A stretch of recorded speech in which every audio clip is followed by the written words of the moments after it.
Everyone, it looks like we're back at the Spin Zone, Power PR, and the NFL. And the NBA has given us something to talk about, I believe.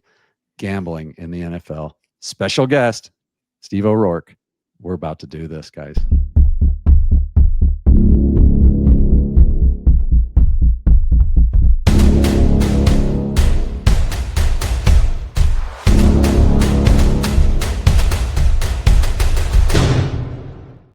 It is the Spin Zone. I'm your host, Mark Carmelini. That handsome gentleman on my left or right, I can never remember how it goes, is Mr. Colum Cronin. And a very interesting guest today, Steve O'Rourke. He's author of, is it A Bang in the Ear? Bang And on the ear, yeah. NFL journalist. There's some gambling going on out there, and I believe there might be $500 million at stake. Steve, welcome to the show. How you feeling? How you doing? I'm good. Thanks. Delighted to be here. I think I've listened to the previous episodes. Colum was kind of telling me about this project before it even started, and I think it's really important we're having these conversations around sport because it's so easy for sport to hide behind its entertainment value and forget the massive effect it has on people's lives. Steve, I told you about it before it had kind of even come to life because I wanted to get you on the show. Some might say that's because you're an insightful guest. Some might say because you're a grizzled old cynic like me. But I do think pulling the veil back on sport, particularly sports that we love and enjoy and are passionate about, is really important. And so when I asked you about coming on, you said yes, and then I came to you kind of maybe 10 days ago or so, said, what do you want to talk about? I think there's a spectrum of things that we could get into, but you said gambling, and I think it might be interesting for viewers and for listeners. Why is that something that you wanted us to delve into on this show? I guess there's a couple of reasons. I really started to notice this year I've started to struggle with my enjoyment of sports, particularly the NFL. And I couldn't quite put my finger on why I wasn't engaging with NFL related content as much as I would normally do. It would normally be, I'd have 2 or 3 different podcasts lined up during the week. I'd be watching highlight clips. I'd be obviously watching the games themselves. I didn't even go to the Dublin game. And I had a ticket and I sold it the day before. And I just could never quite put my finger on what had changed. And I've started I have to be really careful with this because I don't want to give too much away, but I've started the initial kind of pre-interview stage for a book. And it's the subject of the book is a gambling addict. And it was only when he started to talk about how gambling and his addiction to gambling had changed his mindset to the sports that he loved, which wasn't the NFL at all, that I was starting to realize what was happening with me as well. It was the pervasiveness of the gambling advertisement. Like, I feel like, I've seen Kevin Hart and Tom Brady more than I've seen some of my friends this year in terms of the ads they've appeared on for different sports books, has gotten in, and it's almost, it's taken over, right? It hasn't just become part of the coverage. It's driving a huge number of segments on podcasts, on preview shows and things like that. And what it's all played off as is just a bit of fun. But actually, Colin, I sent you the stat last night. The average bet on the Super Bowl in February was over $300. That's not a bit of fun, right? That's a serious, that's a decent night out, right? And that's the average. That's the average. It really is, and that's the average. So obviously there was much bigger bets going in, and obviously, of course, there's much smaller bets. And to me, it was that moment, and I'm sitting in, and this will be a reference that will make sense to some people, but not to others. I was sitting in the cafe in Junction 14 when it actually dawned on me that when I was talking to this guy, that it's the gambling, it's the betting. And this was before the NBA stuff broke this week. And I think that's really been it for me, that it's like, it's so insidious. It's just everywhere, that it's very difficult to kind of separate the sport now from the gambling on the sport. It's almost impossible. It's nearly every single aspect of the sport.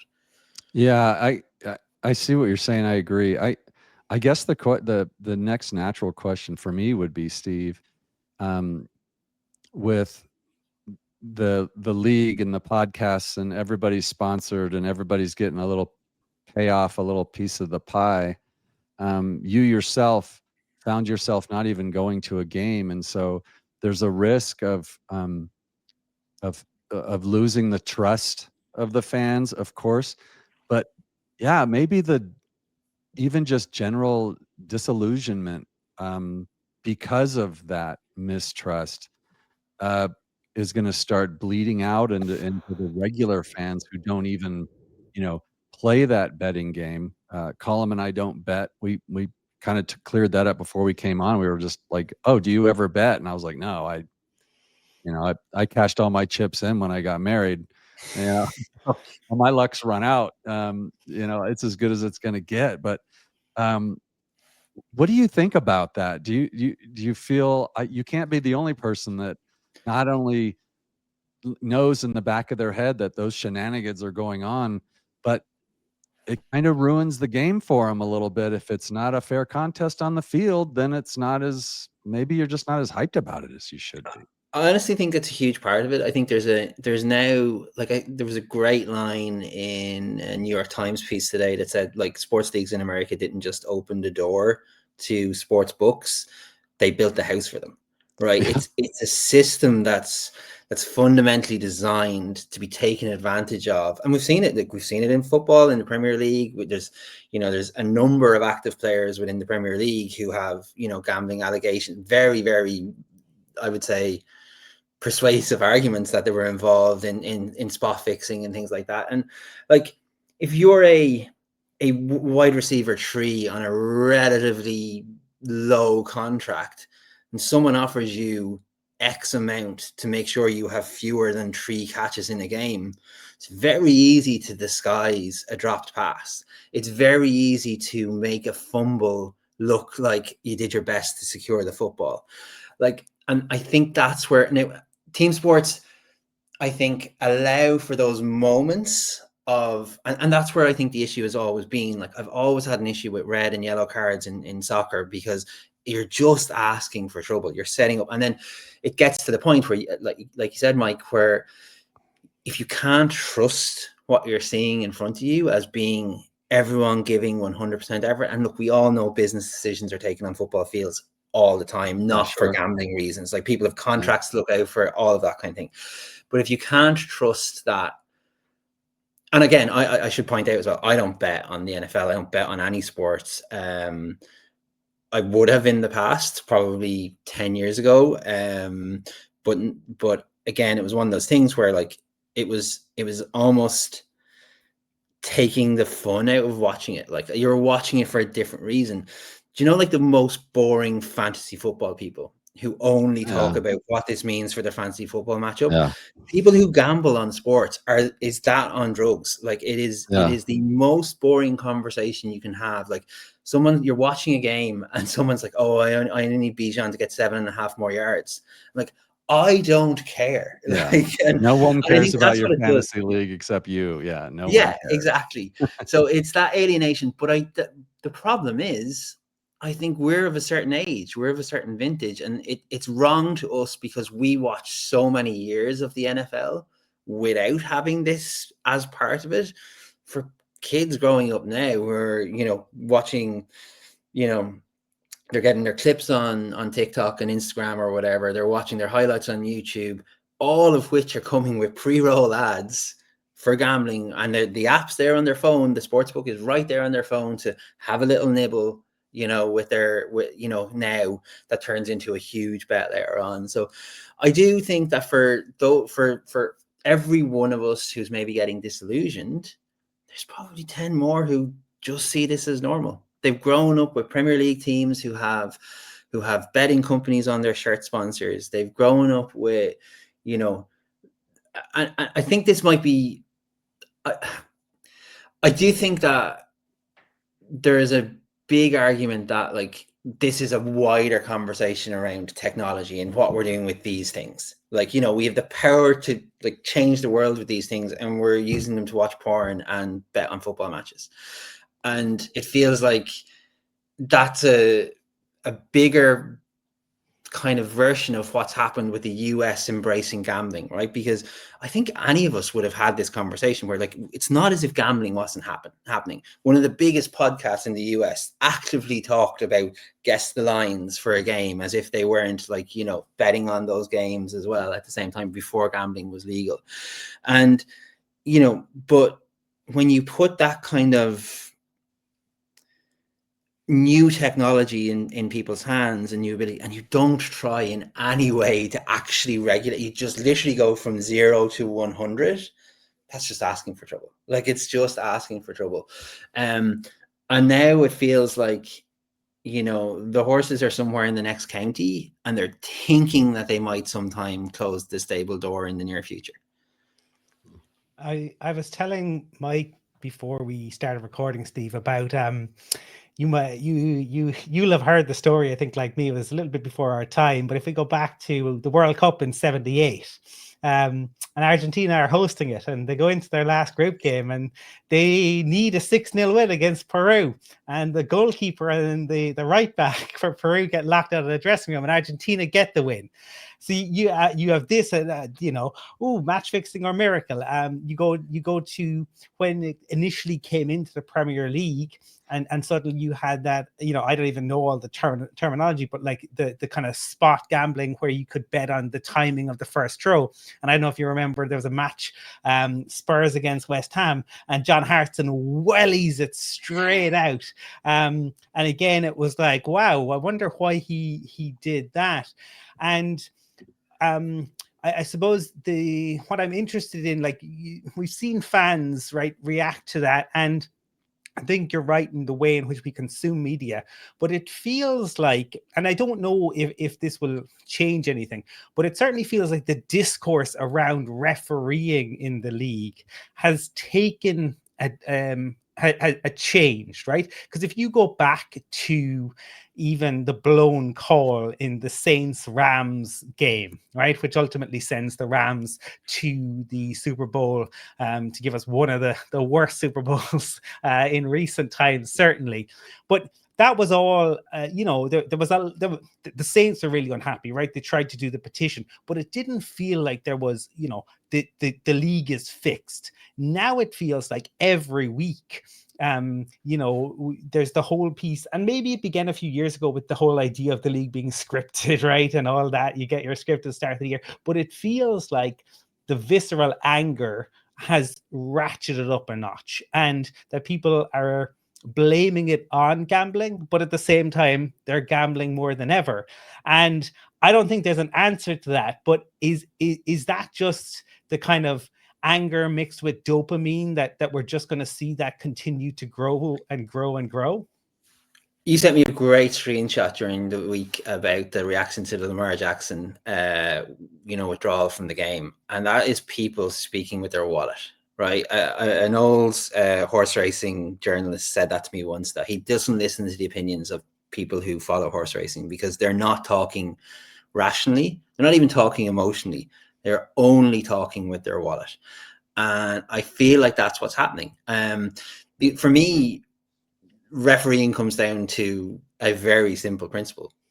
These are relatively old men refereeing some of the fittest and fastest athletes in the world. They're going to make mistakes. It's not a deliberate mistake most of the time. And even if it is a deliberate mistake, I would argue in 999 cases out of 1,000, that's down to incompetence as opposed to anything untoward. But you have to question sometimes. Sometimes you see a decision so bad and so blatantly bad, you go, really? Like, it dispels belief. But I still think one thing that the NFL is actually quite good at, and obviously the referees, you know, they're much more professional than when we all started watching the sport. They often tended to come from money. You know, they weren't people in need of a few bucks or whatever. So I do think that's something that the Premier League, certainly, say, for example, to go to another sport, has tried to do as well, is to pay the referees really, really well, so they're not in a situation where they feel like they have to take cash. But obviously there are other situations. There are, you know, compromising photos can be released, and there's all different things that could be done to get someone in a position where they feel like they have to make a bad call. But the reality is, you take the gambling out of it, and you don't have people making those accusations, right? They're only, you know, like, you know, we all, I think, well, certainly I do, as a Raiders fan, always believe that the Chiefs get refed differently than, you know, other teams, and Patrick Mahomes in particular gets refereed differently than other quarterbacks. But Absolutely. I'm It's fully proven out 100%. It's not even Yeah. debatable. I know, but We there know you it. go, right? But I'm fully aware of what my biases are in that analysis of Pat Mahomes and how he's refereed, right? I completely understand that. But like, I think the problem with gamblers is they never see that that's what they're arguing about. They're arguing because they lost the bet. There was a very famous situation here in the UK and Ireland, like, it must be 10, 12 years ago now, where Ruby Walsh and Willie Mullins had 4 favorites for the 4 big races in Cheltenham. This is horse racing, Mike. This is horse racing, and for listeners and viewers in stateside. Yeah, so Ruby Walsh, probably the best national hunt jockey, that's the fences jockey to ever exist. Willie Mullins, probably the best trainer of horses to go over fences that ever exist. They won the first 3 races. The bookies were going to be wiped out. They were going to lose millions. At the very last fence of the very last race, Ruby Walsh, and on any power of the horse, fell off. Ruby Walsh works for Paddy Power, the biggest gambling company in Ireland and the UK. How can you separate what happened, saving his employer, his now employer, lots and lots of money, versus, you know, the accusation? And I remember thinking at the time, no, well, the logical explanation is actually the horse jumped too early, fell. That happens in racing. Every single person put their logic aside and went, no, I've lost out on XYZ euro here, so I feel like absolutely there's fraud, or there's something nasty going on here. But actually, if you take a step back, there's a perfectly logical explanation. But it was such a swell of emotion, and everyone suddenly became a conspiracy theorist, and we're, you know, like the guy in Always Sunny, putting all the things together on a board. And it's like, you have to take a step back. You have to remove yourself from these situations. But I think what social media does, and what, like, you know, this idea of getting clipped, you know, does, is it gives people an incentive to just say the most incendiary thing possible, because even if they're wrong and they've lost their bet, well, they still might go viral out of it. And so there's a win in it for them at some stage as well. And I think all of these things start to, like, modern culture and how difficult, like, existence in 2025 is, all starts to merge together, and we forget about it because it's sports and we don't think it's important, and yet it's fundamentally important to all our lives, right? And I think that's why it's so hard to change this. It's so hard to change the opinions around it. It's so hard because people who gamble on the NFL will tell you it's just a bit of fun. But as we can see in the example I gave around the horse racing, it can become this massive cultural conversation. And you have to look at Calvin Ridley, right? And there are still people to this day who look at Calvin Ridley and think he cheated and he was betting on himself, or he was betting on his team while he was playing to lose, because that's the narrative that was easier to sell and tell than the reality of, which is an injured player betting on games he wasn't involved in.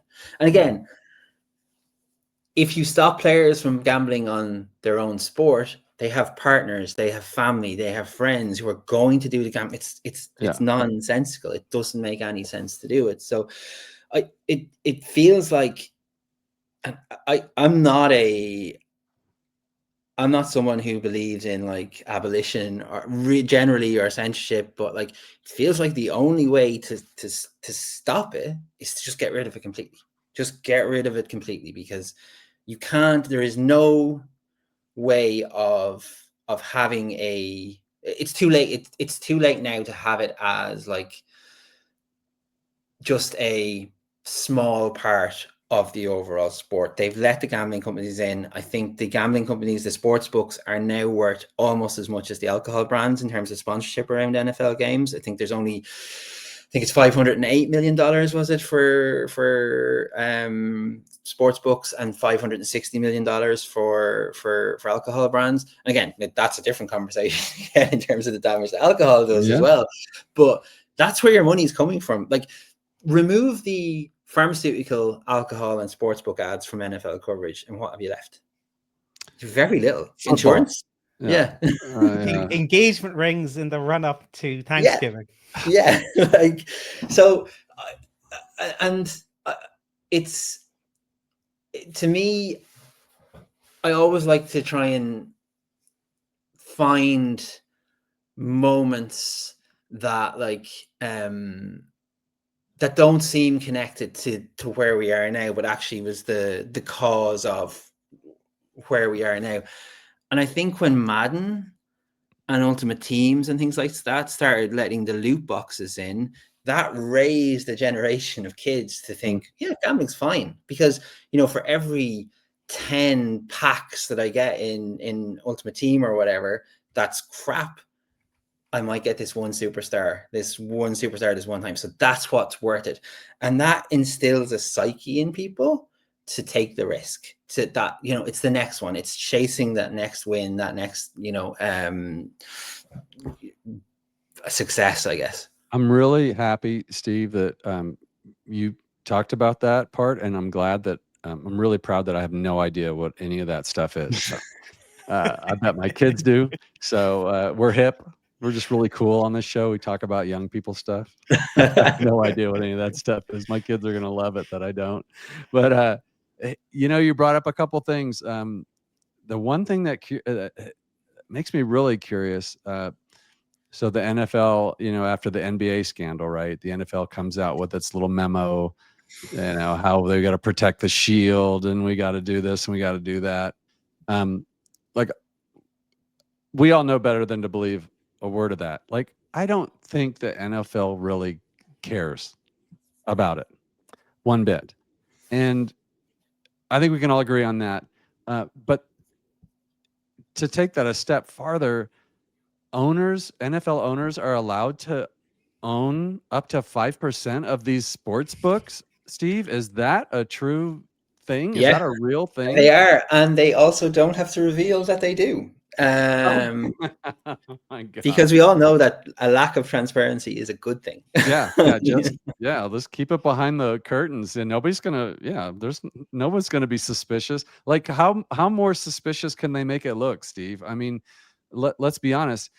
The point you bring up about you know, trying to hire a ref you know, who doesn't need money, you know, like that's going to protect them. But I can tell you that being in the business world for a lot of my life, a lot of money to some people is someone who makes $50,000 a year. Some people make $250,000 a year, and you think that person has money. There's a line where people go and that person making $250,000 a year is looking at somebody else. Yeah. So I don't know how many millionaire refs there are, but if there's this much money involved, if I'm a ref who makes, you know, $250,000 a year as a, you know, a small time VP for a little law firm somewhere, whatever, and I got a bonus. If the mob offers me $1 million over a season to kind of make things go their way when they ask to, and they won't break my kids' legs, the mob's going to get it done, right? Yeah. So I guess the question is, now that I've just stood on my soapbox, is there anything that can be done about it, because you don't need these betting sites to bet. The mob will find another way to do it. As the cat's already out of the bag. Is that just the way it's going to be now? Pete I Rose think it was is. how long ago was Pete Rose? Yeah. Like, I mean, are you guys old enough to remember that story? Because I do. And we're still talking about him trying to get back into the Hall of Fame. I didn't stop betting on baseball. It didn't prevent Yeah, he should Chauncey have just got Phillips his from getting arrested translator the other to day. gamble for him. Yeah. So what do we do, Steve? Is there anything that can be done? See, the answer is no. The short answer is no. Yeah, but I want to be more considerate about it, I think, as well. I think a really good example of why this is so hard to fix is that The Athletic has done a huge amount of work on kind of exposing a lot of the links between sports books and teams, and the fallout from, like, it's probably the best place for coverage of the fallout from this NBA scandal at the moment and stuff. But The Athletic has a commercial partnership with BetMGM, and the site is littered with ads for gambling. So if the people who are supposed to be speaking truth to power are being paid by those they're supposed to be speaking truth to power to, how do you win? How do you fix that? Like, the house always wins. And I just think it's too big to fail now. It's like it's a bit like the AI bubble. It is a bubble. We all know it's a bubble, but we all have to pretend that it's not a bubble, because we all are in the system, the ecosystem, have to make work. So the fans have to ignore the fact that every single aspect of their coverage, of their enjoyment of sports, particularly the NFL, is now colored by what does it mean to the sports books and to the gambling community. The players who for years had to listen to fans whine about their performance in fantasy terms now have to listen to them whine about their performance in gambling terms. And as we just said, the owners can have the best of both worlds. They can, ridicule their players for getting involved in gambling and in betting on various sports, but at the same time take a cut of the check. They're getting a cut. Yeah. Yeah. Yeah. They're the house. They're the casino. They are the house. Yeah, they are the house. So I hate to be so defeatist about it. I do. But, like, this machine is so big. It is so big. And again, I touched on it there when I was talking about Pete Rose just needed to, like, get his translator to put the bets on. You have to look at what's happening with the biggest name in baseball and how we're just sweeping all of that under the rug because he happens to be the greatest player to ever play the sport. Asterisks. But like, this is it. There are some people and there are some sports that we cannot let fail. And the NFL is not failing anytime soon. And the sports books are so ingrained in it now that they're just going to keep rising with it. And again, like, the US was the last big power to succumb to the sports books, to gambling, but it's done now. The cat is well and truly out of the bag. Yeah, I suppose, because what you're saying, I mean, it reminds me of and again, might not be aware of this, but the Fuentes case and blood doping, and over on this side of the world, a Spanish judge, there were these blood bags, and they were of various Spanish players who played for Real Madrid and Barcelona, and a Spanish judge ordered that rather than be tested, they would be destroyed. When it becomes that big, and when TV revenue is dependent, if the NFL disappeared tomorrow, what would television do in America? It's a bit like, the golden goose is there. Everybody Usain Bolt raced against, every single person he raced against tested positive at one point or another. And funnily enough, he was able to beat them every single time. I mean, we could get into, I laughed a bit earlier when you said, you can have wives and girlfriends and family members put bets on. You can have wives and girlfriends receive things in the post as well. So I will, like, it is the hope that in a decade's time, 20 years from now, there's a Pablo Torre, right, who's prepared to dig into this, and in the remnants of whatever is left, right, when everything has come out around CTE and football and everything, everyone, you know, I mean, this week, I don't know if you guys have seen it, but Ryan Leaf has been going back and forth with the Chargers doctor around the Junior Seau stuff. So this is there, and people are aware it's there, and it's bubbling under the surface. And you're right about the stuff around the Dodgers. And you can look, you know, you can look away and you can pretend it's not happening, but it's there, right? And Lance Armstrong eventually got done. Now cycling was much smaller, but is there a Pablo Torre for the NFL? Or even in 10 or 20 years, is it doomed because we cannot accept the fact that it was such cultural hegemony that it is what it is now? I think it doesn't even need that. I think it just needs to be less invasive in the whole thing. I'm wondering, instead of hoping that it goes away, I'm wondering, is it hoping that, well, I watch other sports all of the time without gambling being a key driver to every segment of the sports I'm watching the analysis of. Maybe this is just like the first blush of love, between sports books and the NFL, and they feel like they have to, give over so much of their airwaves to the sports books, and likewise the sports books have to, we've got the NFL now, so we need to make sure that the first thing you see every time you open one of your gambling apps is an NFL game or whatever the case may be. And eventually things will die down, and it's only one segment per podcast or one segment per TV preview of a game or whatever the case may be. I think that's as good as we can hope it gets. And that's probably a sadder state of affairs than anything. But we all know how poorly funded journalism is now. Can you imagine how poorly funded it's going to be in 20 years' time? No. Like, this is going to take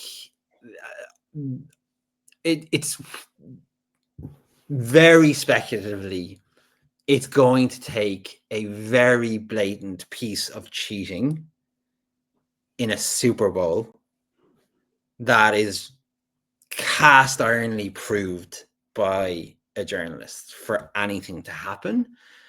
And even with that, with the way the world has gone in the past 9 or so years, it's difficult to even see that having a big enough impact to stop this. That's how bad it is, I think. I think you're right. I think there's the flip side to that, though, Steve and Colum, is the NFL freak like me, who knows this is going on, who an hour before my Broncos, not your Raiders, kick off, will be, getting my chair just right, my snacks right, my notes, because I have to do my show after my post-game show. There's just that's not going away. And I sort of protect myself a little bit, right? I turned off politics.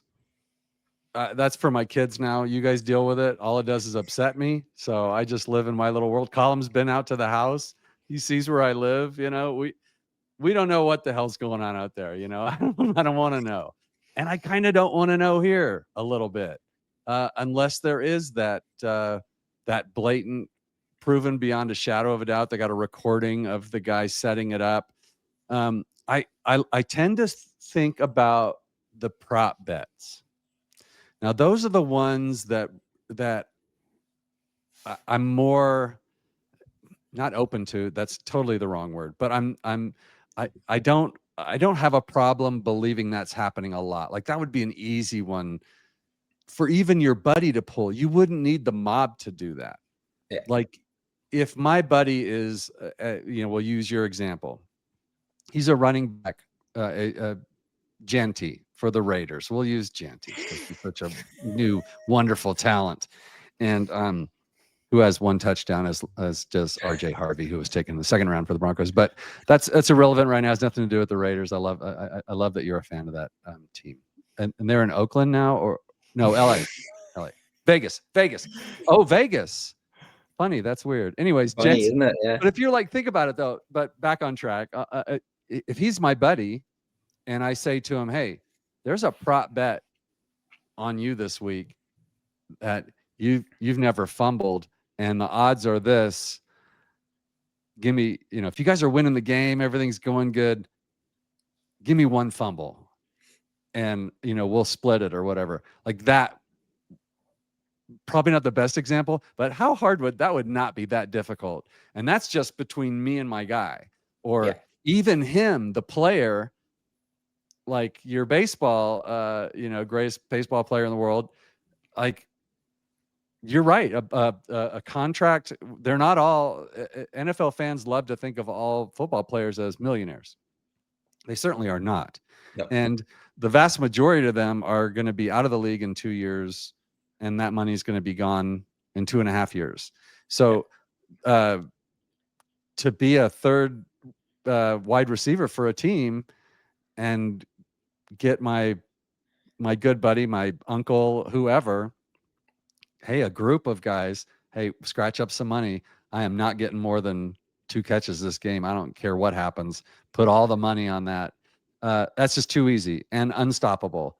Unless, the recordings, even if that were proven out and that person's going to be out of the league, but that was a one-off, NFL is going to be like, look, see, we don't put up with that. And we're clean. Everything's good. And that's just not going to be the case. So I think it's just something that we have to live with, limit it as much as possible. The league does have to put on a face and say they hate it. But what they can't do, what I disagree with is they can't sit there and make $500 million a year on it and then preach to their players and me about it. I don't like that at all. That is just the wrong, like if the mob does it and the players do it, that's one thing. But if they're the casino, I'm sorry, it's just wrong, guys, right? It just can't be that way. And I think that's why I can't detach myself from it, because they are, as you said earlier so succinctly, they are the house, right? So having this attitude of holier than thou, you shouldn't be gambling, when we are more than happy for you to be gambling on our teams and on our players. It just doesn't sit right. And the prop bets is an interesting one, but I also think the novelty bets is another way that like this can be like, and I think that's what like normalizes it for a lot of people. There's always how long the national anthem is going to be at the Super Bowl, Oh, right. all this, what songs are sung, at the halftime show, that kind of stuff, right? That seems fun. And I don't want to sound like, the world's biggest stick in the mud or whatever, right? But Colum, you'll remember this. There was a really famous incident in a football match where the sub goalkeeper of a team ate a hot meat pie during a game, because there was a novelty bet on a sportsbook site that he would be seen eating a pie during the game. And we all laughed. Everyone thought, oh, brilliant, oh, so funny, like blah, blah, blah. But people look at that and it just normalizes gambling, and gambling is not normal. Like if it was fair, if there was an element of skill, this is why it always comes back to like things like poker and things like pub games like darts and things like that, right? There's an element of skill involved. There's an element of tactics involved where you have a chance to manipulate the outcome, the result.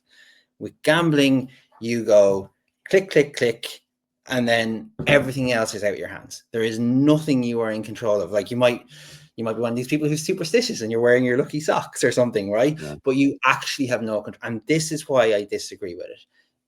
I think ultimately is that even when it's for a little bit of fun, even when it's for a small amount of money, that's money you could be feeding your kids with. That's money you could be putting into your car. That's money you could be putting into your house. Like nobody wins except the sports books. Nobody is a professional gambler who is betting on football. They're professional gamblers because they're playing poker. They're playing the games with skill involved in them. And again, I keep coming back to, for a certain amount of people, that bit of fun becomes a life-changing and sometimes life-ending addiction. Yeah, it's like an addiction, sure. Yeah, and we can't. I'm learning a lot about addictive behavior and addictive habits, and it's so interesting to see how the justifications people can make around, like, betting in particular. It's like, oh, but I won like $1,400 last week, so it's okay if I put $700 on this week because I'm still up. But what that does is it sets a point in time where you had a win and ignores the $3,500 you lost in the days beforehand, or whatever the case may be. And people who have gambling addictions in particular are very good at, like, really highlighting the wins and ignoring all of the noise around it and all of the losses around it. And what happens is sportsbooks know that. And when someone goes on a losing streak, they offer them better odds, enhanced odds, to get back in the game. And that's the bit that I think, that's why I struggle to kind of take a step back and go, okay, just ignore it. Just turn on Red Zone and don't listen to any of the preview shows or whatever the case may be. But I love this sport. Like, I've lost countless hours of sleep watching the world's worst football team move 3 cities in the time I've supported them, and generally be very bad. But I did it because I love the game. I love the sport. And sports books and the NFL are complicit in this, are taking that love away from it, because they're obsessed with letting people know that, you know, even like the bold predictions thing, where, like, and they'll have this caveat like these are just, like, you know, this is just a slot for entertainment or whatever. There are going to be people who put a lot of money on, you know, I don't know, Drake May rushing for 3 touchdowns, right? Because someone has made a bold prediction on the preview show or whatever. And I just find it so hard to sit with. Like, I really do. And, like, will I still watch most games this season? Yeah, I probably will. Yeah. Am I enjoying it as much? No, I'm not. I think, Steve, what it is when you find out more about addiction, and particularly gambling addiction, because don't get me wrong, alcoholism is a disease, and alcoholism is incredibly destructive, and it's incredibly destructive for the individual, and can be destructive for the family, and the same with drug use. But what gambling does is, if I'm a gambling addict, I spend my money, and then I start spending Steve's money, right? But I don't just say, I justify that, right? Not just to myself, but I say, I'm not just going to pay Steve back the 500 I took from him that he doesn't know about, or my company that I took it from. I'm going to double it because I'm going to look after Steve. And then I lose that, and I say, I'm going to take another 500 off Steve, but this time I'm going to quadruple it. And the justification and the way in which you can do that, and you can spiral. And it's really awful. And Mike, I suppose, you know, I'm kind of like, you were right earlier in what you said about the league doesn't care. And part of the reason the league doesn't care is because, despite the fact that betting and gambling has only become, you know, mainstream recently, the reality is that the league has been, the owners have been in bed with gambling forever, right? The Giants are owned by the Maras. Tim Mara was a professional bookmaker who bought the Giants in 1925 for $500. Bidwell, who owns the Cardinals, who are another team who've moved around, who's a racetrack owner. And the Rooney family, probably the most famous family, right, outside, you know, Jerry and maybe Stephen, but Stephen is such a sidekick to Jerry that you kind of don't even think of them as a family. You just think of Jerry. But the reality is that he was a racetrack owner and a gambler. That was art. So the league has been in bed with owners, and you know, famously, rich people tend to want more and more money. So on this show, we'll discuss the issues, but we're not going to, we're always going to have the answers, or pretend that we have the answers. I think, but that's, I think that's part of, part of the conversation needs to be that there is actually no solution to this. other than complete and utter removal of gambling from the NFL. That's not going to happen. So we can park that as even a conversation, and we go, okay, well, how do we mediate for the addicts, and how do we keep sections for the people who can just have a $5 bet here and there and think nothing more of it ever again, or whatever the case may be. But yeah, it is one of those things that, like, it's funny that you mentioned, like, racetrack owner and gambler. That's the only way to win as a gambler on horses, is to own the track. Yeah. Like, that is the only way you win. So yeah. They have to. So in the States, you can't advertise for cigarettes on TV. Okay, so you used to be able to. There used to be cigarette commercials on all the time, and now you can have beer commercials on all the time, but you can't actually drink the beer during the commercial. You can't put it to your. You can only hold it in your hand and act like you're having a great time. While this is, but no, you can't show them what it's for, because so I think not the solution, but what I'd certainly like to see is the end of all the advertising and the sponsorship from the gambling. I don't know if that'll make a big difference, but guys, we're talking about addiction. It's the same thing. People are addicted to this stuff, and as you said, Steve, and that was a great point. They'll go back and get you when you quit betting because you're losing. It's like, oh, $200 free first bet, and we'll give you these odds. They know they're going to get it all back anyway, plus some, plus the keys to your car and your house eventually. Like, it's just they're going to always win. But it would be a start. It would make me feel better if we could get rid of, if it just become illegal like it did to advertise for, cigarettes and whatnot. And again, it's like me sitting here smoking a joint, telling my kids not to smoke pot. It's just stupid. It's just wrong.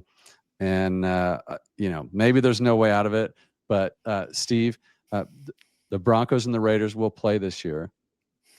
Sadly. Twice. Now, before you say that, there are 2 games, one at home and one away. Will the Raiders win both, one or none of those games against the Broncos this year? And how much do you want to bet on this? I'm just kidding. That's Steve O'Rourke. Thank you so much for coming on, Steve. Did we get to everything? Where can everybody find you? You got a book for sale still out there? Are we selling a? No, that's sold now. No, I've kind of gone dark. Okay, you're online going to for a dark little while place as I'm working on my new book, but there will be a new book sometime 2026. Oh, I can't. So let's get you back on. When go get to work, get your work done. I'll let you keep your money in your pocket. We won't make a bet on the Raiders Broncos game this year because we don't bet. I mean, being silly, but we'd love to have you back on. Colum, any last words before we get out of here? Because I know I'm pushing you out the door, and I never do this. But no, yeah, it's all good. Delighted we had Steve on. I knew it'd be a good conversation. And while Steve has gone dark, if you want to check out his stuff, there is stuff to read, and he is a really, really good writer over on Medium. So you can check out, if you head on over there, you can check out some of Steve's past writings, and I would definitely urge viewers and listenings to do just that. Yeah, that's great. Thank you for taking care of that. But like, I'm on the road, Steve. I'm literally just in like a closet right now trying to do this, so I get back to my studio. But until next time, guys, we'll see you guys real soon on the Spin Zone. Thanks for tuning in. I'm going to hit the end button. Stay on with us for just a second, Steve. But folks, we'll talk to you real soon. Thanks for watching.